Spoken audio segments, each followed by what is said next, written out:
Hello,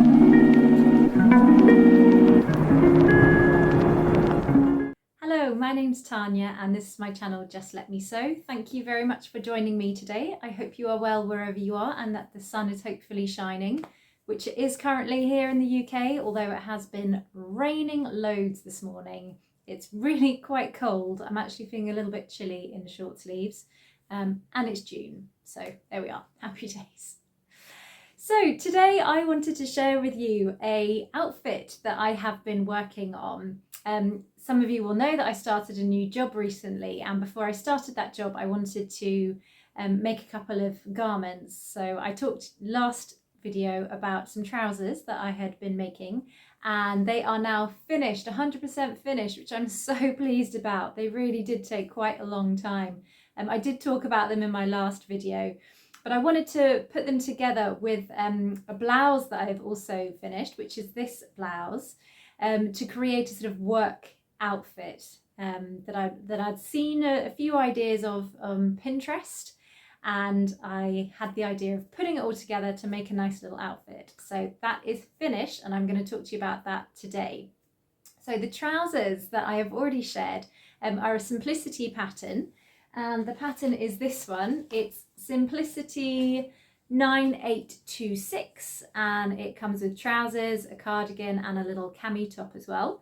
I went for the full length trousers and I made them up in a medium weight navy crepe fabric, poly crepe, that I bought in Goldhawk Road a few years ago. So I will insert some pictures here of me wearing them, and I'm really pleased with how they turned out. I wore them to work during the week and there were no wardrobe malfunctions, thankfully. Whoops. I think it was Sarah Style mentioned that when she wears things out, sometimes she feels a little bit sort of self-conscious of things that she's made, and I think that's definitely the case for me.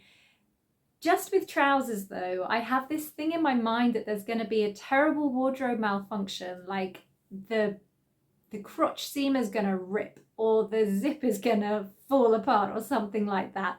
I don't know why I think that, because I've taken time to make them, but that didn't happen, thankfully, when I wore them out, and I came home all in one piece and I was really pleased with them. They are really comfortable trousers. I'll put the pictures up, as I said, of me wearing them. So if I just get the pattern again.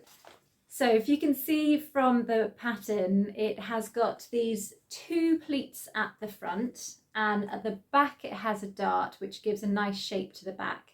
These two pleats at the front make them really roomy at the front and really wide-legged as well. They were a bit too wide-legged for my liking, so I did taper them in a little bit on the outside seam, starting from just below the pocket down right to the hemline. I took in, I think it was about 3/4 of an inch, just to reduce that a little bit. I did try to do the inner leg as well to take a bit more off, but it just affected how they hung too much, so I took that out and just stuck to the outside leg. They have this thick waistband as well, and in fact I'll get you the trousers so you can see. They have this thick waistband here which closes over like that, and then they have these really thick carrier loops as well. So there's two on the front and then there's one in the center back, nice thick carrier loop. Personally, I wouldn't ever wear a belt with them. They fit really nicely and I don't really like wearing belts anymore anyway, but I think they're just a nice design feature to have, but you could easily leave those off if you didn't want them. For finishing them off, I finished the waistband with some bias binding. Now, a couple of reasons why I did that. Firstly, because this is a poly, it really didn't press all that well. So what they ask you to do is press under the waistband, which you would then stitch in the ditch down or hand stitch. But I knew that poly wouldn't stay as I pressed it. So I decided just to finish it off with some bias binding, and I just used some that I had already, one of those ready-made ones. So it's quite thick, but I like the different colour. I like that navy and red. I think that looks really smart like that. and then finished it off with one of my labels which says finished at last, and I had these printed myself. I think it's called Wonder label with a WU, sort of like German, Wonder label. If I can find the link, I'll pop it down below. And yeah, just a little label I had made up for myself, which I quite like. And I find that sentiment, finished at last, is often quite apt for things that I make, particularly things like trousers, where they just take me so long because I'm sewing little bits in the evening and it can take me a good couple of weeks to get them actually finished. So finished at last is perfect for me. Then to close them, they just have you do a bar slide. I don't know what it's called, bar catch. But I wanted to put a button in as well, just to make it extra secure.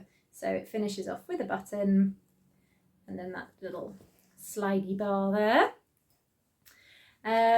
Yeah, so I think that is all I have to say about those. But I thought what I'd do as well is, if you like the look of those trousers, but you are a little bit put off by Big Four, I have a couple of other suggestions for you.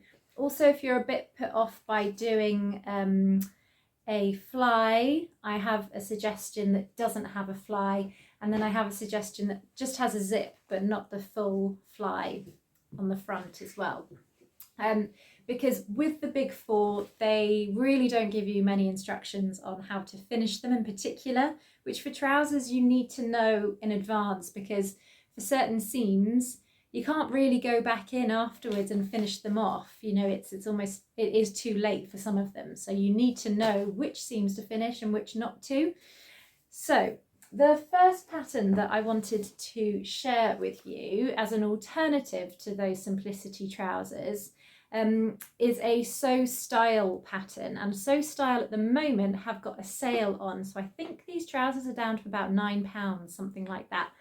And they have the pleats as well. I'll put a photo in, and they call them the high waist pants and shorts. So you can have them as the full length trousers or as a short. And they go from size XS, which is a waist of 25, hips 34.5, up to a 3XL, waist 36 and hips 46. So not all that size inclusive. And this one doesn't have the front fly. The zip is actually at the back, in the back center seam. So if you're okay with just inserting a zip, I'm sure you'd be absolutely fine with doing that.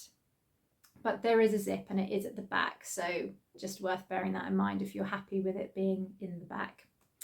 Another pattern that you might like as an alternative is by Cashmerette. Now, I haven't sewn up either of these. I haven't sewn up Sew Style or Cashmerette, so I can't speak as to how good the patterns are. But the good point about the Cashmerette trousers is that they are elasticated, so you don't have to worry at all about that fly or zip. And they are the Calder trousers and shorts. Sorry if I've said that wrong. Calder trousers and shorts. And they go from a waist of 32 inches to 52 inches and hips 43 to 63 inches. So much more size inclusive there. So sort of different ranges of difficulty there for you. So if you like the look of the wide leg trousers, which are quite on trend at the moment, there's a few options there for you to try. So now moving on to the blouse that I made up. And I've talked about this before, this blouse, because I really wanted to make up another of these wide, big collar with the frill. And I wanted to make one up in this navy gingham. I'd seen one on Pinterest that I really wanted to copy. And in one of my earlier vlogs, I'll see if I can link it and put a card up there, I made a new look pattern, which was new look 6707 in a lilac poly cotton. And I loved it. I really, really do like it. The only thing that really bothered me about it was I made it just too short. So if I show you the pattern, it doesn't look all that cropped on the model. I think she's wearing sort of medium rise jeans. They don't look particularly high or low really, but maybe I just have a long torso, but for me it came up just a bit too short. If I'm wearing high waist jeans, it's fine, not a problem, or I can wear them under overalls or something like that, and you can't tell. But for anything that's not high waisted, it's a bit too short for me. So I wanted to make it again, and I found this lovely poly cotton gingham at Legend Textiles when I went to visit them a while ago. And it's got this sort of slight texture to it. I don't know if you're really going to be able to pick it up. So it's not smooth, it has got a bit of texture to it, but nice poly cotton, can't go wrong. I think it's great. I enjoyed sewing with it.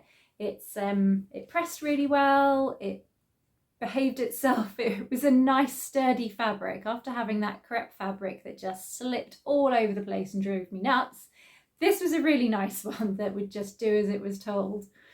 So yeah, the fabric was good, a success.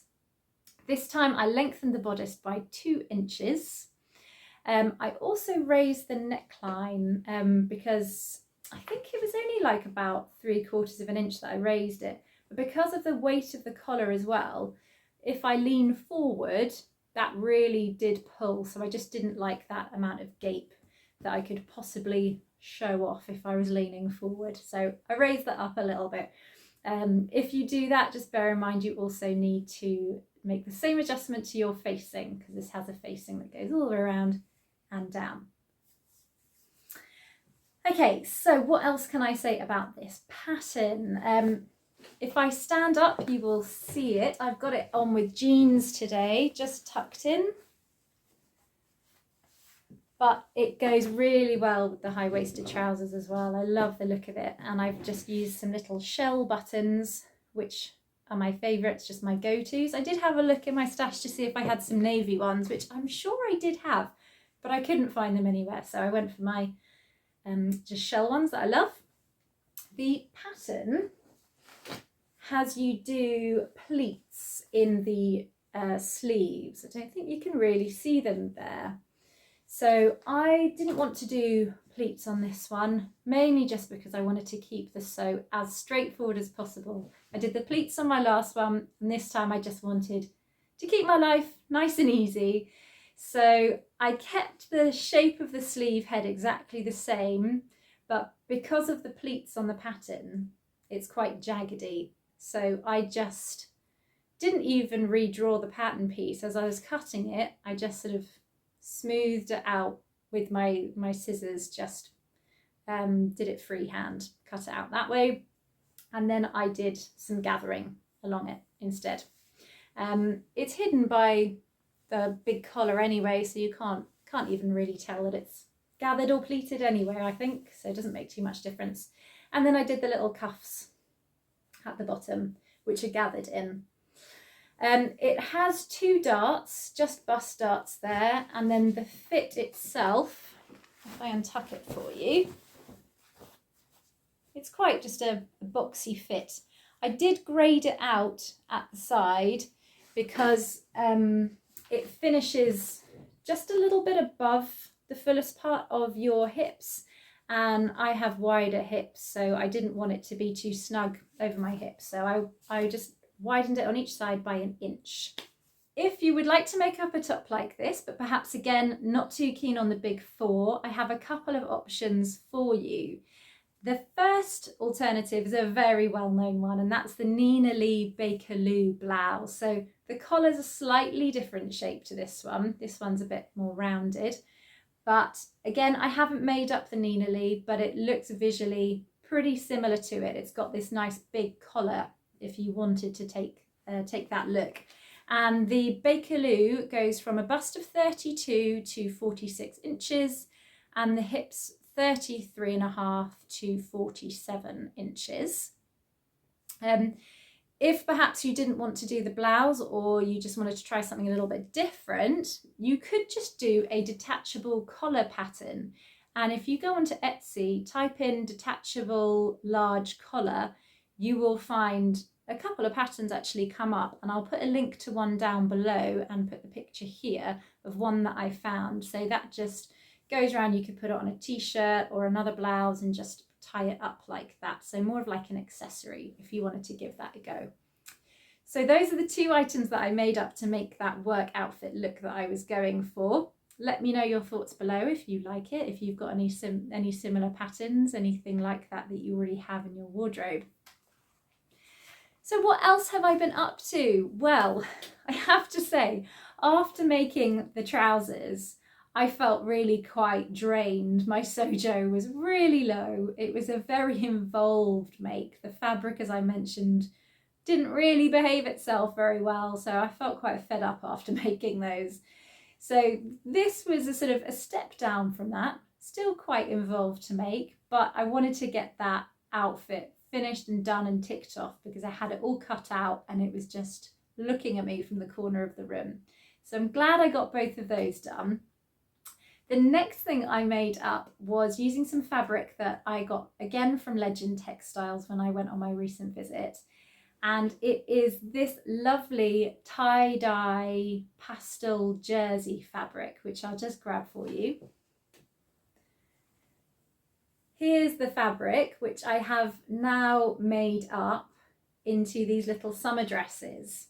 So this is definitely not my finest sewing, and it was one of those projects where I just wanted to get something done. I wanted to make something that was easy. So I didn't use a pattern. I traced around one of my daughter's dresses from last summer and just added a little bit more extra to make it sort of size up for her this year.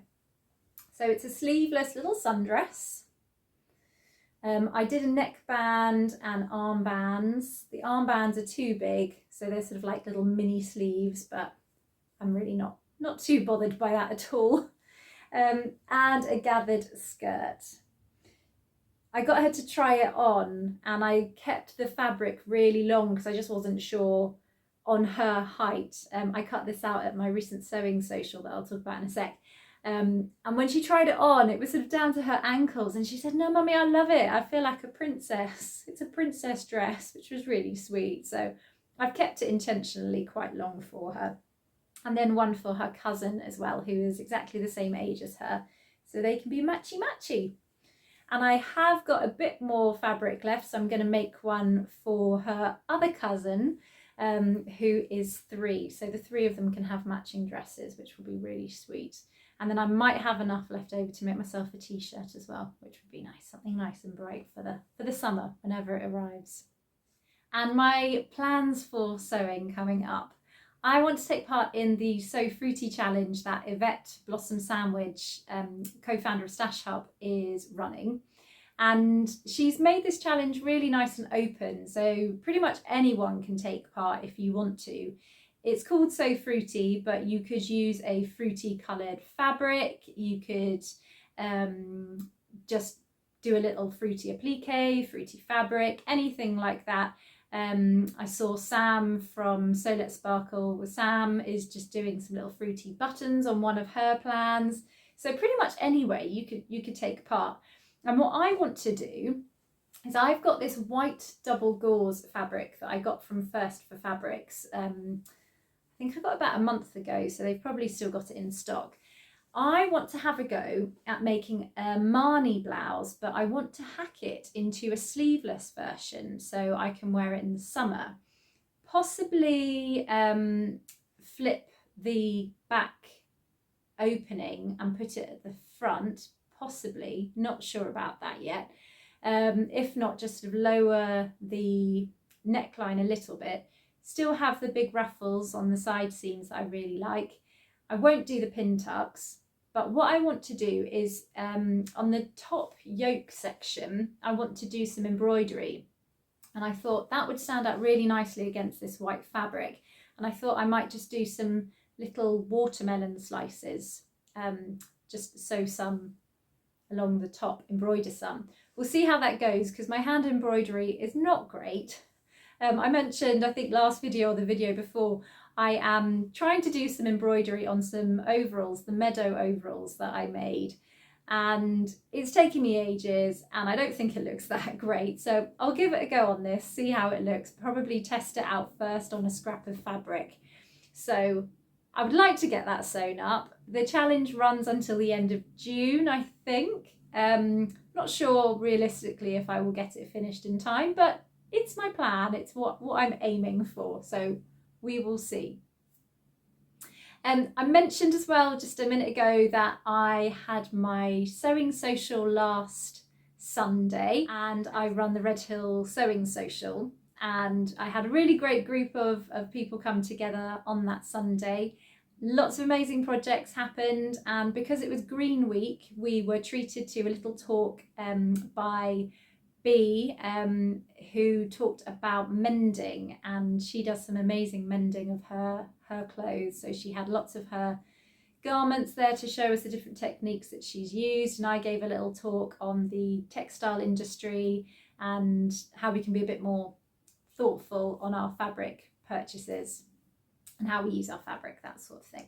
So that was a great get together. Unfortunately, I didn't take any photos. I took one photo of Bee's mending, and that was it. I just was so distracted with everything that was going on, I forgot to take a photo. But if you are not too far from Red Hill, we're going to be having another sewing social in September the 8th, I think it is. So you can email me. I'll put my email address along the bottom of the screen, and let me know if you're interested. It's a 4-hour session from 2 till 6. Obviously, bring your sewing machine and your project. We have the swaps table, refreshments, tea, coffee, cake, all that sort of thing. And it's £15 for the 4 hours, which covers the cost of the hall. And then if we have any money left over at the end, we donate it to a charity. So this one, we are donating it to a climate charity because it was Green Week.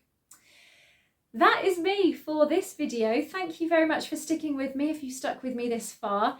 If you have enjoyed today's video, I would love it if you would consider subscribing to my channel if you haven't already, because it really does help my little channel to grow and to reach more people. If you are on Instagram, do feel free to follow me. Same name as my channel, Just Let Me Sew. So it'd be lovely to connect with as many of you as possible. Thanks very much for watching. I hope you are keeping well wherever you are, and whatever you are sewing, I hope it is going well. And I will see you next time. Bye.